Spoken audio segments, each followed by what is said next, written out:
नमस्ते साथियों। इस क्लास में हम कक्षा 10 के गणित विषय की प्रश्नावली 6.3 का अध्ययन करेंगे। 6.3 प्रश्नावली के भाग 2 में हम अध्ययन करेंगे Q 16 तक के प्रश्नों का। इससे पहले हमने भाग नंबर 1 पढ़ा था 6.3 प्रश्नावली का। उसमें हमने 1 से लेकर 10 प्रश्नों को हल किया है।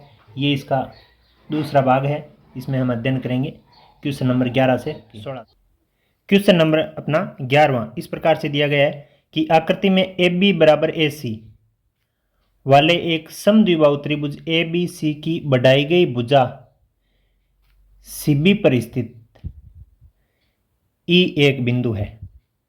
यदि ए डी लंबवत है किसके बी सी के और ई एफ लंबवत है किसके ए सी के है, तो सिद्ध कीजिए कि त्रिभुज ए बी डी समरूप है ए सी एफ के। तो चलिए इस क्वेश्चन को हल करने के लिए सबसे पहले हम उस आकृति की ओर रुख कर लेते हैं। आकृति को देख लेते हैं जो आकृति अपने इस प्रश्न में आई हुई है। आकृति इस प्रकार से दी गई है जिसमें ए बी सी ऐसा त्रिभुज है। इसमें बी सी जो लाइन है, जैसे यहाँ पे लिखा ही है कि सी बी पर स्थित एक बिंदु, यानी बढ़ाई गई भुजा कौन सी है सी बी, यानी सी से बी तक जो भुजा है उसको बढ़ाया गया है। उस पर कोई बिंदु ई है, यहाँ तक बिंदु ई है, इस बात को हमने पढ़ लिया। ई पर यदि ए डी जो है ना ए से डी वो किस पे लंबा है इस बी सी पर है, और ई एफ है वो ए सी पर लंबा है, यानी ई से उस बढ़ाई गई भुजा पर स्थित बिंदु ई से एक लंब डाला गया है किस पे ए सी भुजा पर। ई एफ जो लंब बनेगा वो एफ बिंदु पर मिलेगा, तो ई एफ लंब किस पे हो जाएगा ए सी पर हो जाएगा। तो हमें सिद्ध क्या करना है कि ए बी डी अपना कौन सा हो जाएगा ए बी डी, ये वाला त्रिभुज समरूप बताना है ए सी एफ के।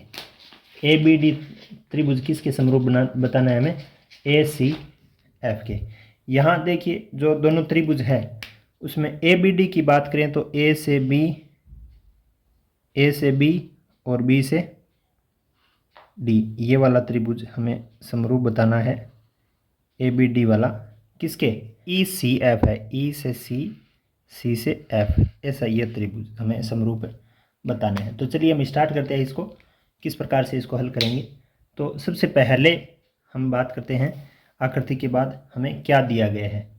हमें यह ऐसे दिया गया है कि ए बी बराबर है ए सी के, यानी ए से बी की जो दूरी है ना वो ए सी के बराबर है। ठीक है, ऐसा दिया गया है। ए बी किसके बराबर दी गई है ए सी के बराबर दी गई है। ए बी बराबर ए सी है, तो इस आधार पे हम क्या लिख सकते हैं कि त्रिभुज ए बी सी जो है ना ये ए बी सी ये वाला त्रिभुज क्या है समद्विबाहु त्रिभुज है, क्योंकि इसमें दो भुजाएं बराबर हो गई। अब समद्विबाहु त्रिभुज जो ए बी सी है उसकी बढ़ाई गई भुजा सी से बी तक को आगे अगर हम बढ़ाते हैं तो इस पर एक बिंदु ई स्थित है, जिसमें ई से ए से जो लंब डाला गया है वो बी सी इस पर बी सी पर डी पर मिल रहा है, और ई से एफ एक लंब डाला गया है ए सी लाइन पर, ऐसा यहाँ पे हमें दिया गया है। अब हमें सिद्ध क्या करना है कि ए बी डी त्रिभुज को ए बी डी ये वाला त्रिभुज है ना ए बी डी ये वाला त्रिभुज हमें समरूप बताना है ई सी एफ के। ई सी एफ इस वाले त्रिभुज के हमें समरूप बताना है। तो चलिए हम इसको प्रूव करने के लिए सबसे पहले क्या लिखते हैं कि त्रिभुज ए बी सी में, कौन से त्रिभुज में ए बी सी में अगर हम देखिए कौन सा ये बड़े वाला त्रिभुज है अपना ए बी सी, इस त्रिभुज में अगर हम बात करें तो ए बी के बराबर ए सी दिया गया है, ए बी के बराबर ए सी दिया है। इसका मतलब जो कोण बी होगा वो कोण सी के बराबर होगा। क्यों होगा? क्योंकि अगर ये A B line A C line के बराबर है तो बराबर भुजाओं के समूह कोण क्या होते हैं बराबर होते हैं। तो कोण बी बराबर किसके हो जाएगा कोण सी के। कोण बी किसके बराबर हो जाएगा कोण सी के बराबर हो जाएगा। ये 1 नंबर समीकरण हमने दे दी। अब हम दोनों त्रिभुज जिनको समरूप सिद्ध करना है उनके बारे में हम अगर बात करें तो यहाँ पे देखिए ए बी डी त्रिभुज कौन सा हो जाएगा अपना ए बी डी जो समरूप सिद्ध करना है ए बी डी ये वाला त्रिभुज ई सी एफ इन दोनों त्रिभुजों में अगर हम बात करें तो क्या स्थिति यहाँ पे हमें नजर आ रही है। यहाँ पे स्थिति बन रही है कि जो ए डी बी कोण है ना ए डी बी ये कोण 90 डिग्री है, क्योंकि यहाँ से लंब डाला गया है ऐसा इसमें दिया गया है। ठीक है, और ई एफ सी जो कोण है ना अपना ई एफ सी ये भी लंब है, यहाँ पे 90-90 डिग्री है, क्योंकि यहाँ पे दिया गया है प्रश्न में प्रत्येक कोण कोण डिग्री है। और एक स्थिति है कि कोण बी बराबर कोण सी है। किस आधार पे हमने यहाँ 1 नंबर समीकरण में हमने समझ लिया था कि समद्विबाहु त्रिभुज के सम्मुख कोण बराबर होते हैं। तो यहाँ कोण बी के सामने वाली भुजा और कोण सी के सामने वाली भुजा बराबर थी, तो यहाँ पे कोण बी के बराबर कोण सी आया। इसका मतलब इन दोनों त्रिभुजों में ABD और ECF त्रिभुज में दो एंगल हमें बराबर नजर आ रहे हैं। तो दो एंगल, किन्हीं भी दो त्रिभुजों के दो एंगल बराबर होते हैं तो वो एंगल समरूपता कसौटी से क्या होते हैं, समरूप होते हैं। इस आधार पर एंगल समरूपता कसौटी के आधार पर हम लिख सकते हैं कि ABD त्रिभुज जो है वो समरूप होगा ECF त्रिभुज के। ये हमने यहाँ पे प्रूव कर दिया। इसको आप अपनी कॉपी में लिखिए। आपको समझ में आया तो इसको आप नोट कर लीजिए, लिख लीजिए। अगर कुछ कम समझ में आया तो इसको दोबारा देख लीजिए। लिख लेने के बाद एक बार इसका पुनः स्वयं अभ्यास जरूर कीजिएगा। नेक्स्ट पैनल पर हम नेक्स्ट क्वेश्चन की बात करेंगे। अगला अपना क्वेश्चन नंबर दिया गया है 12वां। एक त्रिभुज ABC की भुजाएं AB और BC तथा मध्यिका AD एक अन्य त्रिभुज PQR की क्रमशः भुजाएं PQ और QR तथा मध्यिका PM के समानुपाती है। हमें आकृति दी गई है। इस आकृति में तो हमें ABC को समरूप दर्शाना है PQR के। तो ABC को PQR के समरूप दर्शाने के लिए हमें क्या लिखना है, सबसे पहले क्या दिया गया है इस आकृति में, इस प्रकार से स्थिति दी गई है कि जो त्रिभुज ABC की भुजाएं AB और BC है तथा मध्यिका जो AD है, जैसे ऐसा त्रिभुज हम बना सकते हैं आकृति। इसमें ABC में भुजाएं जो AB और AC है और एक मध्यिका AD है, वो एक अन्य त्रिभुज कौन सा, इस PQR की क्रमशः भुजाओं का मतलब हुआ कि AB जो लाइन है वो PQ की समानुपाती है, BC लाइन है वो QR की है और AD मध्यिका PM के समानुपाती है। ठीक है, क्रमशः का मतलब जो पहले है वो पहले, बाद में है वो बाद में, बीच में है वो बीच में। ठीक है, तो यहाँ पे हमने ये आकृतियाँ बना ली और हमें सिद्ध क्या करना है कि ABC त्रिभुज को PQR के समरूप बताना है। ABC इस त्रिभुज को हमें इस PQR त्रिभुज के समरूप बताना है। हमने पढ़ा है कि समरूपता कसौटी हमें 3 प्रकार से मिल सकती है कि या तो तीनों दो त्रिभुजों के तीनों कोण बराबर हो तथा भुजाएं समानुपाती हो, या फिर भुजाएं समानुपाती हो और कोण बराबर हो। ठीक है, कोण बराबर होते हैं तो वो भी समरूप होते हैं, या दो भुजाएं और एक उनके अंतर्गत कोण अगर बराबर होता है, दो भुजाएं समानुपाती हो तथा उनके बीच का कोण अगर बराबर हो तो वो भी क्या होते हैं, समरूप होते हैं। वहाँ पे SAS सर्वांग समरूपता यहाँ पे लगाई जाती है। तो अब देखिए हम आगे इसको हल करते हैं। तो हमें प्रूव करना है कि जो PQR है वो समरूप है ABC के, यानी जो PQR पहले वो बाद में कौन सा भी लिख दो, एक ही बात है। ABC को PQR के समरूप में यहाँ पे सिद्ध करना है।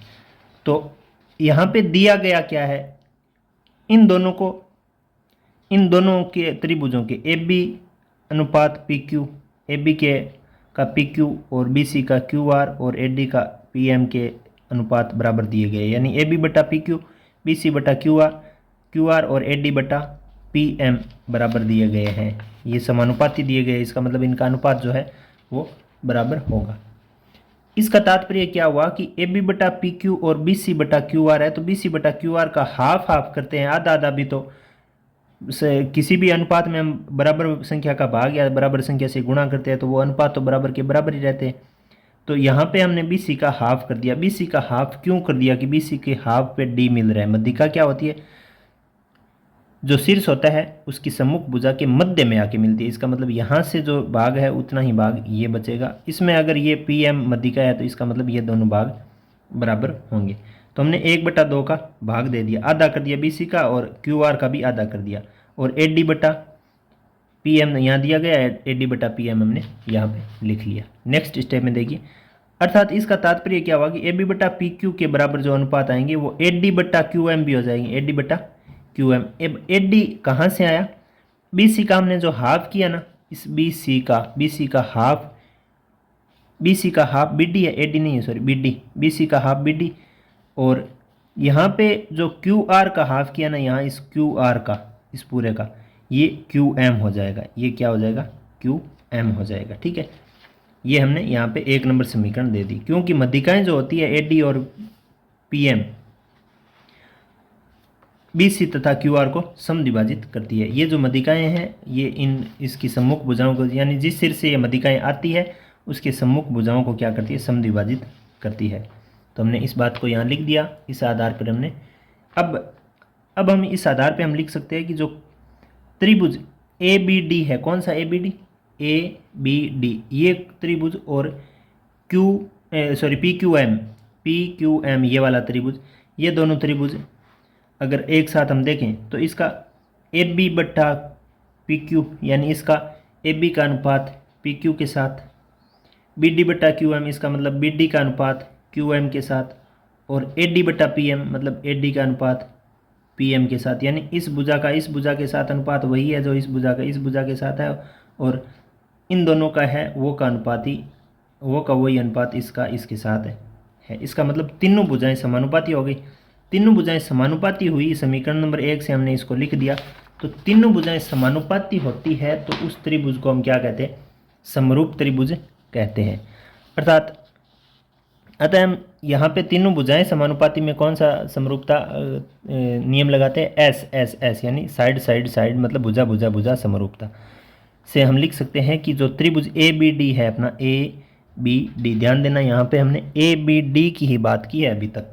1 नंबर समीकरण से पहले हमने इसके A से BD इस त्रिभुज की हमने यहाँ पे बात की है। इसको हमने PQM त्रिभुज के समरूप बताया है, ठीक है।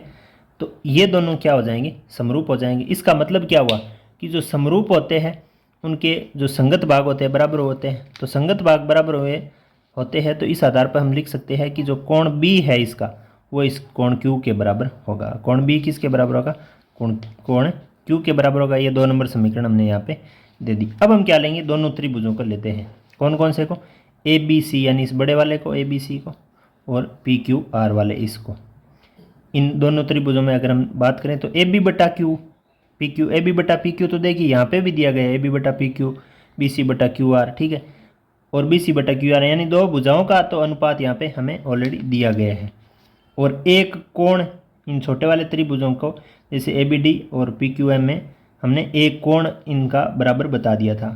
तो दो भुजाएं यानी इस कोण को अंतर्गत करने वाली भुजाएं समानुपाती पर्सन में दी गई है, AB बटा QM बराबर BC बटा QR, ऐसा तो पर्सन में दिया गया है। और उनको बीच वाला कोण हमने इन छोटे त्रिभुजों की समरूपता के आधार पर हमने यहाँ पे लिख लिया। तो इसका मतलब हम क्या कह सकते हैं कि SAS समरूपता कसौटी से, यानी SAS का मतलब दो तो साइडें और उनके बीच का एक एंगल बराबर, दो साइडें समानुपाती यानी दो भुजाएं समानुपाती और उनके बीच का एंगल जो है वो बराबर, ठीक है। इसका मतलब ये होगा SAS समरूपता कसौटी से जो त्रिभुज ABC है वो PQR के समरूप होगा। ये हमने यहाँ पे प्रूव कर दिया। ये बात आपको ज़रूर समझ में आई होगी। अगर समझ में आई है तो इसको आप अपनी कॉपी में नोट कीजिए, कुछ कम समझ में आई है तो इसको आप दोबारा से देखिए तथा अपनी कॉपी में नोट करके स्वयं एक बार इसका अभ्यास ज़रूर कीजिए। मैथ्स में जितना ज़्यादा अभ्यास करोगे उतना ही आपको लंबे समय के लिए याद रहेगा। नेक्स्ट अपना क्वेश्चन नंबर 13वां इस प्रकार से है कि एक त्रिभुज ABC की भुजा BC पर एक बिंदु D इस प्रकार स्थित है कि कोण ADC बराबर हो जाएगा BAC के। तो दर्शाइए कि AC का स्क्वायर AB डॉट CD के बराबर होता है। AB डॉट CD के बराबर होता है। AB डॉट CD के बराबर, इस प्रश्न को आप देख पा रहे होंगे। यहाँ पे इस बात को सिद्ध करने के लिए सबसे पहले हम उस प्रश्न में वो बात लिखते हैं जो इस प्रश्न में दी गई है। तो सोल्व करना स्टार्ट किया तो हमने लिख दिया कि दिया क्या है, प्रश्न की भाषा में जो बातें दी गई है वही लिखेंगे। इसमें दिया गया है कि त्रिभुज ABC की भुजा BC पर एक बिंदु D इस प्रकार स्थित है कि कोण ADC बराबर हो जाएगा BAC। तो प्रश्न अनुसार हमें यहाँ पे सिद्ध क्या करना है, सिद्ध करना है कि जो CA का स्क्वायर है वो AB इंटू CD के बराबर होगा। यहाँ देखिए इस प्रकार की आकृति हमें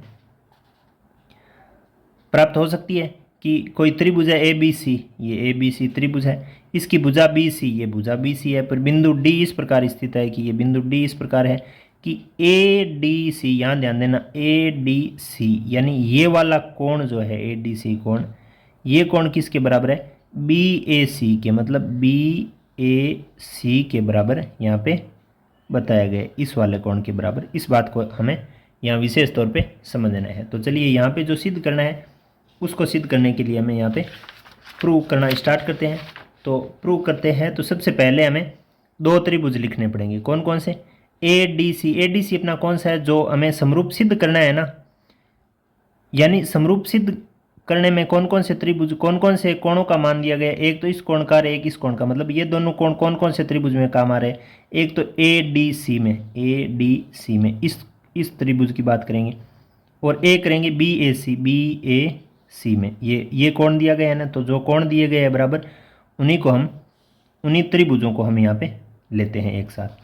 अब देखिए इन त्रिभुजों में ए डी सी जो कोण है ना, ए डी सी, ये त्रिभुज लेने की वजह यही थी कि जो ए डी सी कोण है उसको बी ए सी के बराबर बताया गया, बी ए सी के, ऐसा इस प्रश्न में दिया गया। एक यहाँ पे जो कोण सी है ना, जैसे इस ए डी सी का में भी जो कोण सी काम आ रहा है, वो का वही कोण बी ए सी में भी काम में आ रहा है, बी ए सी में भी वही कोण काम में आ रहा है, यानी ये कोण दोनों में उभयनिष्ठ कोण है, ठीक है ना, उभयनिष्ठ कोण है। तो उभयनिष्ठ कोण होने के कारण ये कोण भी बराबर हो जाएगा। इसका मतलब यहाँ पे हमें ए समरूपता कसौटी लगाएंगे। ए मतलब एंगल, यानी दो ऐसे त्रिभुज जिनके दो कोण बराबर होते हैं, तो वो एंगल समरूपता कसौटी से क्या होते हैं, समरूप होते हैं। इस आधार पर हम इसको लिख देंगे कि त्रिभुज ए डी सी है ना अपना, ए डी सी कौन सा हो जाएगा, ए डी सी, ये वाला त्रिभुज ए डी सी त्रिभुज किसके समरूप हो जाएगा, बी ए सी के समरूप हो जाएगा। यहाँ पे संगत भागों का ध्यान रखना बहुत ज़रूरी है। हम बी ए सी को ए बी सी त्रिभुज नहीं लिख सकते, यहाँ ध्यान देना, बी ए सी त्रिभुज को ए बी सी त्रिभुज यहाँ पे नहीं लिख सकते। क्यों, क्योंकि यहाँ पे देखिए कि जो कोण डी का संगत कोण है वो ए है, कोण डी का संगत कोण कौन सा है, ए, तो डी यहाँ पे मध्य में आया तो इसका संगत कोण भी मध्य में आना चाहिए। सी का कोण सी है बराबर सी, इसमें भी सी, तो लास्ट में इसमें सी आया तो इसमें भी लास्ट में सी आना चाहिए। अज्ञात कोण इसमें ए है और इसमें बी है, तो ए शुरू में इसका आ गया तो बी शुरू में इसका आना चाहिए। ये संगत भागों की बात होती है कि संगत भाग अनुपातिक रूप से बराबर लिखे जाते हैं। अब इसी प्रकार अगर देखो ये दोनों अगर त्रिभुज समरूप है तो इसका मतलब इसकी भुजाएं समानुपाती होगी, भुजाएं समानुपाती होगी तो इसकी जो ए सी भुजा होगी ना, ए सी का अनुपात सी बी के साथ, ये सी बी या बी सी ए की बात है, ए सी का अनुपात सी बी के साथ वही होगा जो सी डी का, यहाँ सी डी का यानी लास्ट वाले दो शीर्षों के बीच की भुजा का ए सी के साथ होगा, ए सी के साथ होगा। अब यहाँ पे देखिए ये समरूप त्रिभुजों की संगत भुजाएं समानुपाती हो, इस आधार पर हमने इसको लिख दिया। यहाँ जो ये ए सी है ना, ये इस ए सी से जाके गुणा हो जाएगा, यहाँ जो ये सी बी है वो इस सी डी से जाके गुणा हो जाएगा। तो अपने उत्तर का हम यहाँ पे क्या कर रहे हैं, पक्षांतरण कर रहे हैं। कौन सा, वज्र गुणन पक्षांतरण यहाँ पे हम कर रहे हैं। तो ए सी स्क्वायर, यहाँ ए सी से गुणा होगा तो ए सी स्क्वायर आ जाएगा, और सी बी सी डी से गुणा होगा तो C B into C D आ जाएगा। ऐसा ही हमें प्रश्न में प्रूव करने के लिए बोला गया था, ऐसा हमने यहाँ पे प्रूव करके बता दिया है, दिखा दिया है। इसको आप समझ गए होंगे।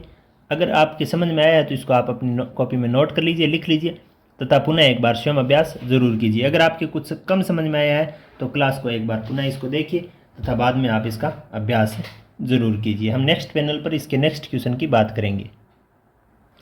क्वेश्चन नंबर 14 नंबर क्वेश्चन हमें इस प्रकार से दिया गया है कि एक त्रिभुज ए बी सी की भुजाएं ए बी और ए सी की मध्यिका ए डी तथा अन्य त्रिभुज की भुजाएं पी क्यू और पी आर की मध्यिका पी एम क्रमशः समानुपाती है। यानी यहाँ पे दो भुजाओं का अनुपात और एक मध्यिका का अनुपात समानुपात में बताया गया है।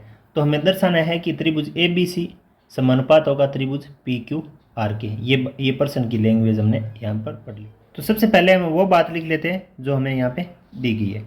तो यहाँ क्या दिया गया है, हमें ऐसे दिया गया है कि ये दो ऐसे त्रिभुज प्रश्न अनुसार आकृति ऐसी बन सकती है कि ए बी सी एक त्रिभुज है जिसमें मध्यिका ए डी है, और पी क्यू आर एक त्रिभुज है जिसमें मध्यिका पी सिर से खींची गई पी एम है। ओके, यहाँ पे दिया गया है कि ए बी का अनुपात पी क्यू के साथ बराबर है ए सी का अनुपात पी आर के साथ, और मध्यिका एडी का अनुपात पीएम के साथ, यानी ये तीनों अनुपात जो है वो बराबर है। तथा यहाँ पे एडी और पीएम क्या है, मध्यिकाएं हैं, ऐसा प्रश्न में दिया गया है। ठीक है, ओके। यहाँ पे अब आगे हम क्या लिखते हैं कि हमें सिद्ध क्या करना है, ए बी सी त्रिभुज को पी क्यू आर के बराबर समरूप सिद्ध करना है। यानी इस ए बी सी जो अपना ये त्रिभुज है इसको इस पी क्यू आर के समरूप सिद्ध करना है। तो कोई भी दो त्रिभुज समरूप कब होते हैं, तीन स्थितियां मुख्य तौर पे हमें देखनी होती है। या तो उनके तीनों कोण समान बता दो, या फिर दो कोण समान बता दो, एक ही बात है। तीनों कोण होंगे तो ए समरूपता हो जाएगी, और दो कोण होंगे तो ए समरूपता, यानी एंगल एंगल समरूपता हो जाएगी। या फिर दो भुजाएं और उनके बीच का कोण बराबर बता दो, दूसरी स्थिति ये हो गई। तीसरी स्थिति ये हो सकती है कि उसकी तीनों जो भुजाएं हैं उनको आप समानुपाती बता दो तथा उनके कोणों को बराबर बता दो। तो वहाँ पे साइड समरूपता से वो हम उसको बता सकते हैं कि ये त्रिभुज के से समरूप त्रिभुज है। तो चलिए हम इसको करते हैं प्रूव करना स्टार्ट। यहाँ पे दिया गया क्या है कि ए बी का पी क्यू के साथ, ए सी का पी आर के साथ और ए डी का पी एम के साथ अनुपात बराबर है। ओके, ये एक नंबर समीकरण हमने यहाँ पे लिख ली। यहाँ मध्यिकाएं समानुपात में है, इसलिए समान अनुपात की मध्यिकाएं जिस भुजा को समद्विभाजित करती है वह भी समानुपाती होगी। यानी यहाँ दो तो भुजाएं समानुपाती है, और जिन भुजाओं को ये मध्यिकाएं समद्विभाजित करती है ना, वो भी आपस में समानुपात में ही होगी। क्योंकि जब मध्यिकाएं समानुपात में होती है, मध्यिकाएं समानुपात में होती है, तो जो भुजाएं जिस भुजा को समद्विभाजित करती है कौन, मध्यिकाएं, वे भुजाएं भी क्या होती है, समानुपाती होती है। ये अपनी एक कंडीशन होती है, स्थिति ऐसी होती है। तो चलिए, इसका तात्पर्य ये हुआ कि जो एडी लाइन है ना, ये एडी लाइन, इसका अनुपात जो पीएम के साथ है वही अनुपात इस बीसी लाइन का, यानी इस भुजा को समद्विभाजित कर रही है तो बीसी का किसके साथ होगा, क्यू आर के साथ है, वही अनुपात होगा, क्योंकि ये स्थितियां ऐसी होती है। तो ये हमने 2 नंबर समीकरण यहाँ पे दे दी। अब देखिए 1 नंबर समीकरण और 2 नंबर समीकरण को एक साथ देखते हैं। एक साथ देखने से क्या आता है, ए बी बटा पी क्यू बराबर है ए सी बटा पी आर के, बराबर है ए डी बटा पी एम के, और ए डी बटा पी एम बराबर है बी सी बटा क्यू आर के, बी सी बटा क्यू आर के। इसका मतलब क्या हुआ कि ए बी बटा पी क्यू, ए सी बटा पी आर और बी सी बटा क्यू आर आपस में सभी बराबर हो जाएंगे। तो यहाँ बराबर होने से क्या स्थिति हो जाएगी, जैसे ए बी का अनुपात पी क्यू से, ए बी का अनुपात पी क्यू से, ए सी का अनुपात पी आर से, ए सी का अनुपात पी आर से, और बी सी का अनुपात क्यू आर से समानुपात है, समान अनुपात है। ये इस 3 नंबर समीकरण से हम लिख सकते हैं कि अगर इस त्रिभुज का, ए बी सी त्रिभुज की तीनों भुजाओं का अनुपात पी क्यू आर त्रिभुज की तीनों भुजाओं के अनुपात बराबर है, इसका मतलब ये दोनों त्रिभुज साइड समरूपता कसौटी से समरूप हो जाएंगे। साइड मतलब भुजा समरूपता नियम से ये क्या हो जाएंगे, समरूप हो जाएंगे। इस आधार पर हमने इसको लिख लिया है, और यही हमें क्या करना था, सिद्ध करना था। ये हमने यहाँ पे सिद्ध कर दिया है, तो इसको हम लिख देंगे कि हम जो बात हमें सिद्ध करनी थी यहाँ पे हमने प्रूव कर दी है। तो प्रूव लिखने के बाद ये अपना उत्तर फाइनल हो जाएगा। इसको आप अपनी कॉपी में नोट करिए, लिखिए तथा पुनः एक बार अभ्यास जरूर कीजिए। अगर आपको कुछ समझ में कम आया है तो क्लास को दोबारा से आप देख सकते हैं। आप अगर हमारे चैनल पे पहली बार विजिट कर रहे हो तो चैनल को सब्सक्राइब कर दीजिए, क्लास को लाइक कर दीजिए तथा अन्य दोस्तों के साथ इसको शेयर कर दीजिए। अब हम नेक्स्ट पैनल पे इसके नेक्स्ट क्वेश्चन की बात करेंगे। अगला क्वेश्चन अपना 15वां इस प्रकार से दिया गया है। देखिए, कुछ वास्तविक स्थिति यहाँ पे दी गई है, यानी हमें जो देखने को मिलती है ऐसी यहाँ पे स्थिति दी गई है कि लंबाई 6 मीटर वाले एक ऊर्ध्वाधर स्तंभ की भूमि पर छाया की लंबाई 4 मीटर है, जबकि उसी समय एक मीनार की छाया की लंबाई 28 मीटर है। मीनार की ऊंचाई ज्ञात कीजिए। यहाँ पे ये एक आपको लग रहा होगा कि ये वास्तविक स्थिति से जुड़ा हुआ है। हम इसको थोड़ा समझते हैं कि यहाँ पे क्या दिया गया है।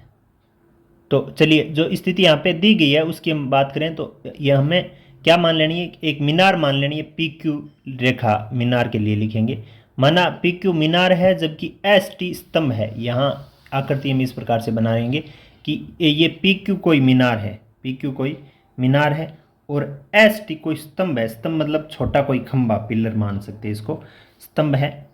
अब स्तंभ की मीनार की जो एस टी, जबकि एस टी स्तंभ है, टी आर स्तंभ की छाया है, टी से आर है ना ये छाया, यहाँ से मान लीजिए कि यहाँ सूर्य अगर यहाँ होता है तो यहाँ से अगर किरणें पड़ती है तो ये इसकी जो छाया है वो यहाँ पे टी से आर तक की है, टी आर स्तंभ की छाया। और क्यू से आर यहाँ से किरणें जाएगी तो इस मीनार की छाया कहाँ तक बनेगी, क्यू से आर तक बनेगी। क्यू आर क्या है, मीनार की छाया है। ऐसी हमने इस त्रिभुजाकार आकृति के माध्यम से बना के समझ लिया। अब नेक्स्ट देखिए, यहाँ हम दो त्रिभुज देख पा रहे हैं, कौन कौन से, एक तो पी क्यू आर और एक S T R, S T R. तो देखिए पी क्यू आर त्रिभुज, ये बड़े वाला त्रिभुज जो बन रहा है कौन से, मीनार और मीनार की छाया से, और ये एक तिर्यक रेखा जो किरण को छाया के रूप में परिवर्तित करने का काम करती है। तो पी क्यू आर और एस टी आर को हम एक साथ देखें तो यहाँ पे जो पी क्यू आर ये वाला जो कोण है ना, पी क्यू आर के साथ, पी से क्यू और आर के साथ बनने वाला ये कोण, और एस से टी और आर के साथ बनने वाला कोण है, ये क्या है, 90 डिग्री है। क्यों, क्योंकि चाहे मीनार हो चाहे स्तंभ हो, वो जमीन से तो क्या होगा, सीधा पैरेलल यानी 90 डिग्री पर ही खड़ा रहेगा, समकोण पे ही खड़ा रहेगा। तो यहाँ पे हम लिखेंगे कि ये दोनों कोण इस त्रिभुज में और इस त्रिभुज में दोनों कोण क्या है, समकोण है। ठीक है, और एक हम यहाँ पे लिख देंगे कि यहाँ इस त्रिभुज में पी क्यू आर त्रिभुज में और एस टी आर त्रिभुज में जो आर कोण है वो दोनों में उभयनिष्ठ है। तो दोनों में उभयनिष्ठ, एक कोण तो दोनों में उभयनिष्ठ आ गया और एक कोण ऐसा आ गया जो बराबर है, क्योंकि दोनों में समकोण है, पैरेलल है, 90 डिग्री पे खड़ा हुआ है। तो यहाँ एंगल समरूपता कसौटी हम यहाँ पे लगाएंगे, क्योंकि कोई भी दो त्रिभुज, ऐसे दो त्रिभुज जिनके दो कोण समरूप हो, दो कोण बराबर होते हैं तो वो क्या होते हैं, समरूप होते हैं, और वहाँ पे हम एंगल समरूपता कसौटी का उपयोग करते हैं। इसका मतलब क्या हुआ कि जो पी क्यू आर त्रिभुज है वो त्रिभुज एस टी आर के समरूप होगा, एस टी आर के समरूप होगा। और समरूप त्रिभुजों की संगत भुजाएं क्या होती है, समानुपाती होती है। समरूप त्रिभुज की संगत भुजाएं क्या होती है, समानुपाती होती है। तो इसकी जो पी क्यू लाइन है ना, पी क्यू भुजा, वो इसके एस टी के साथ अनुपात बनाएगी। पी क्यू का अनुपात एस टी के साथ वही है जो क्यू आर का, यानी इन दोनों शीर्षों के बीच की लाइन का टी आर के साथ है। पी क्यू बटा एस टी बराबर हो जाएगा क्यू आर बटा टी आर। ठीक है, तो यहाँ देखिए ऐसा अगर है, ऐसा अगर हमें दिया हुआ है तो जैसी इस त्रिभुज में जो भुजाओं का या छायाओं का जो जैसा माप दिया गया है वैसा माप हम यहाँ पे लिखते हैं। पी क्यू वास्तव में क्या है, मीनार की ऊंचाई है जो हमें दी नहीं गई है। और एस टी वास्तव में क्या है, स्तंभ की ऊंचाई है जो 6 मीटर दी गई है। और क्यू आर वास्तव में क्या है, क्यू आर मीनार की छाया है जो हमें 28 मीटर दी गई है। देखिए मीनार की छाया 28 मीटर, सॉरी मीनार की लंबाई क्यू से आर, क्यू आर क्या है यहाँ पे, क्यू आर मीनार की छाया, मीनार की छाया कितनी दी गई, क्यू से आर मीनार की छाया दी गई 28, तो हम लिखेंगे 28। और टी आर, टी से आर स्तंभ की छाया है, स्तंभ की छाया यहाँ पे देखिए टी आर स्तंभ की छाया है। ठीक है, वो हमें दी गई है 4 मीटर। ठीक है, तो यहाँ पे जो संबंधित मान थे, जहाँ पे ये मान नाम लिखे हुए थे वहाँ पे हमने मान लिख दिया। तो मान लिखने के बाद हम क्या करेंगे, वज्र गुणन पक्षांतरण करेंगे। वज्र गुणन मतलब इस 4 को इसके साथ गुणा करेंगे और इस 6 को क्या करेंगे, इसके साथ गुणा करेंगे। ठीक है, अब देखिए इस 6 को जब इसके साथ गुणा करेंगे तो उससे पहले एक स्थिति यहाँ पे बन रही है, ये जो 28 है ना, ये इस 4 से 7 बार कट रहा है, 7 बार। तो यहाँ पे वज्र गुणन पक्षांतरण अगर आप करना चाहो तो इसको 4 को यहाँ और 6 को एक बार यहाँ भेजना पड़ेगा। कैसे हो जाएगा कि पी क्यू के गुणा में आ जाएगा 4, ठीक है, बराबर 28 के गुणा में क्या आ जाएगा 6। फिर हम इस 4 को दोबारा से हम इसके पक्षांतरण में भेजेंगे, यानी 28 गुणा 6 है ना, उसके बटा में 4 भेजेंगे। तो ये 28 है, ये 7 बार कट जाएगा और 7 गुणा 6 इसका उत्तर आ जाएगा। ठीक है, तो 7 गुणा 6 कितना होता है, 42। तो यहाँ पे जो हमने माप लिए है वो किस आधार पे लिए, मीटर में। तो यहाँ पी क्यू वास्तव में क्या है, मीनार की ऊंचाई हमने मानी ऐसी थी कि माना पी क्यू मीनार है, तो अतः हम लिख देंगे कि मीनार की जो ऊंचाई है जिसको हमने पी क्यू माना था वो 42 मीटर है। और मीनार की ऊंचाई हमें यहाँ पे पूछी गई थी, इसको हमने यहाँ पे सॉल्व कर लिया है, लिख लिया है, ये अपना उत्तर आ गया है। इसको आप अपनी कॉपी में नोट करेंगे, पुनः अभ्यास करेंगे तथा कम समझ में आया तो दोबारा देखेंगे।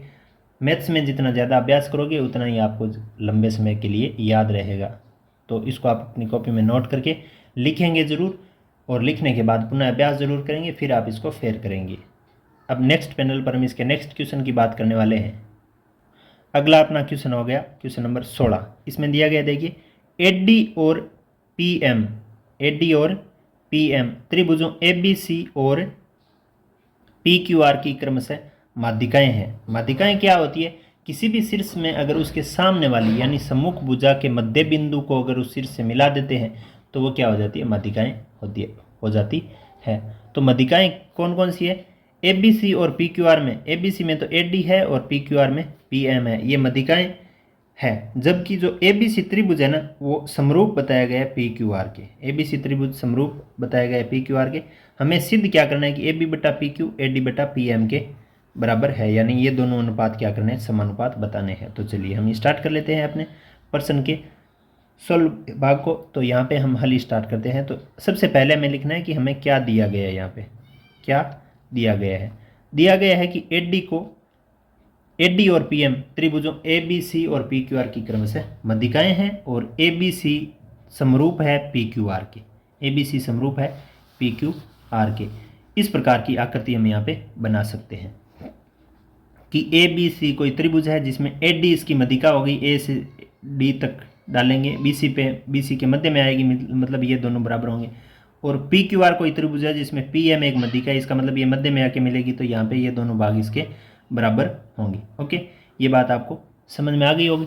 अब देखिए यहाँ पे क्या सिद्ध करना है वो हम यहाँ पे लिखते हैं। हमें सिद्ध क्या करना है कि ए बी का पी क्यू के साथ अनुपात, ए बी का पी क्यू के साथ अनुपात उतना ही है जितना ए डी का पी एम के साथ है, ए डी का पी एम के साथ है। ऐसा प्रश्न हमने पीछे जो हल किया था वो इसका रिवर्स था, यानी विपरीतार्थी था। पहले प्रश्न में ऐसा दिया गया था और समानुपात पूछा गया था, यहाँ पे समानुपात दे दिया और यानी समरूप पूछा था, यहाँ पे समरूप दे दिया और समानुपात यहाँ पे हमें पूछ लिया। तो चलिए हम स्टार्ट कर लेते हैं अपने क्वेश्चन को हल करने के लिए।